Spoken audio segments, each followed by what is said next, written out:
பரிபூர்ண ஜீவன் அனுதின தியானம் நாள் 23. தலைப்பு: வழிகளை உண்டு பண்ணுகிற தேவன்.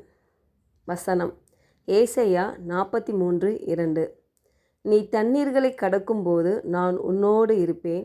நீ ஆறுகளை கடக்கும்போது அவைகள் உன்மேல் புரளுவதில்லை. நீ அக்கினியில் நடக்கும்போது வேகாதிருப்பாய். அக்கினி ஜுவாலை உன் பேரில் பற்றாது.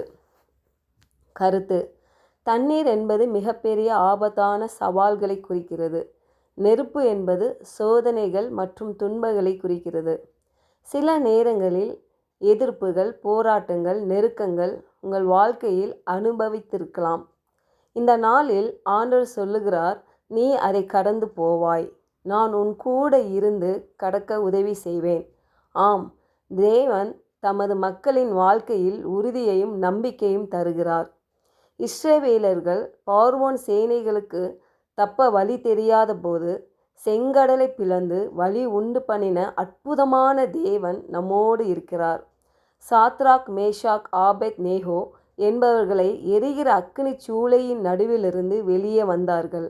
அவர்களுடைய தலை மயிர் கூட கருகவில்லை என்று பார்க்கிறோம். தேவனுடைய பிரசன்னம் நமக்கு பலனுள்ளதாய், சமாதானம் கொடுக்கிறதாய், வழிகாட்டுதலாய் இருக்கிறது. ஜெபம்.